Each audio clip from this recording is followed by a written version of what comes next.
welcome to card number 2. So I'm using stamps from the Alleyway Stamps for this card, Monster Mash and Monster Madness, and they're basically like build your own little monster sets. So I'm using these kind of potato shaped sort of stamps and stamping them onto Copic quality white cardstock that I've already die cut with Spellbinder Circle Die. And I'm just inking them up with VersaFine Onyx Black ink. And I like using this ink, especially when I'm planning on paper piecing and whatnot, because it's so black. So you get a really crisp black detail. And I didn't care that I like overlapped these, because like I said, I'm going to paper piece them, so you're not going to see the fact that it's overlapped. And then I inked up one of the little feet images, and I misstamped that, probably because of the little embossed edge. But I just inked it up again and lined it up over top and stamped it again, and it was fine. So got their little feet all stamped on there, just like so, and then cleaned off that ink from my craft mat, because it's the VersaFine ink. If you don't clean that up, it'll smear everywhere. Like, it just makes such a big mess. So yeah, I had stamped the two little bodies onto some pattern paper and then just used my Tombow Mono Multi to adhere them into place, just like so.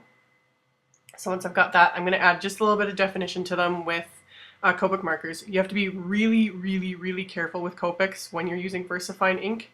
I did a video on my favorite black inks a while ago, and I show like VersaFine is not meant to be used with Copics. It'll smear really bad.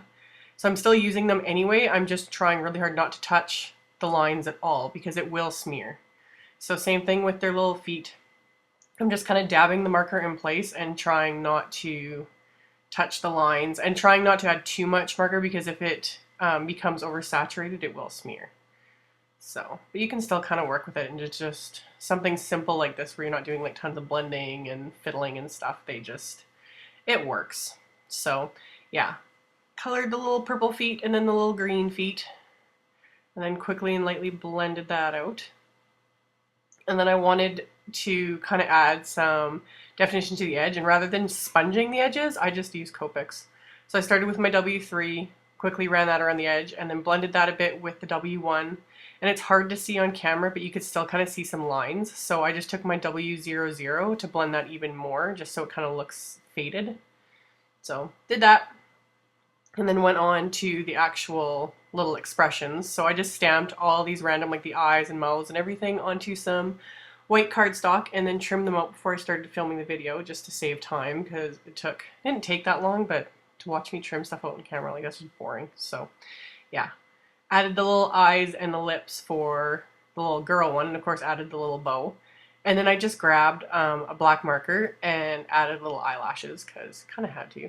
These stamps are just, they kill me. I think they're so funny, and the expressions you can make with them, just hilarious. So added some little eyelashes, and then colored her lips in just using YR04 and 09. I just thought I'd kind of stick with Halloween colors, so rather than doing pink, I thought, oh, well, let's do more orange. Why not? They're little monsters. They don't fit convention. So did that, blended it again, really careful, trying not to go over any of the lines. And then for the bow, just the same greens, the YG23, and then added the YG25. And then for the little guy monster, I just used the same eyes as I used on the other one. They have a few different options in these sets, but I like that you can rotate them around, so then if you paper piece them, so then I can make it so it looks like they're looking at each other. And then I had to use the little grinning mouth one. That kills me. It's so funny. So got that adhered in place, and then I'd stamped and paper pieced the little pair of horns too while I was at it. So added those, and then I used my YG quadruple 0, just add the faintest green tinge to his teeth, because, you know, why not? So did that, and then just for little horns, the same purple I used for the feet, just the V15 and V17, and I just dabbed the color in place and didn't do any blending at all. Just like so. So super simple. The pattern paper I had used was from the We Are Memory Keepers Spookville pack, and this time I'm going to do a 5.5 inch square card. So I've got my papers all trimmed and my layout how I wanted it to go. And then I just used my Martha Stewart Spiderweb Edger Punch. This is the corner piece. And punched the one corner of the pattern paper. Just because I could. Like, no rhyme or reason. So did that and then adhered that over the other piece to mat it, and then added the green piece, and then finally with the longer piece, that's where I'm going to stamp my sentiment onto. Got that all done, and I wanted to kind of frame that a bit, so I used the other spiderweb, like the actual edger punch, and some black cardstock, and then lined that up and punched the little spiderweb border. It's just like so, and then trimmed it down, and then the sentiment is from one of those sets, and I had to use it. Like, it just kind of killed me. I thought it was so funny. So ink that up with the VersaFine again, and stamp that into place. And then I took a little bit of a risk with that, like I let it dry a little bit first, and then I just took one of my orange Copics because I wanted to highlight the special. But yeah, very lightly went over that with the orange Copic. If I had gone back over it again or anything, it would have smeared or just bled everywhere. So just lightly highlighted the special, and then adhered that to the back strip of cardstock, and adhered that to the card. And then I had to add some ribbon, of course, and this is just Mayart's two-tone ribbon. So I wrapped that around the card front and then taped it to the back with just plain old Scotch tape. And it was a little bit long, so I just trimmed that off with my scissors. So once I've got that, just grabbed another piece of ribbon to tie into a bow. And this ribbon doesn't naturally curl. When I show this ribbon and when it's all curled like this, like I get questions asking like how did I do that? It doesn't naturally, but because I keep it stored on those little spools like that, it just, and they've been sitting on those spools for months, years, however long I've had the ribbon, it's just curled like that as is. So I like leaving the tails longer and just leaving the curl because it looks cool.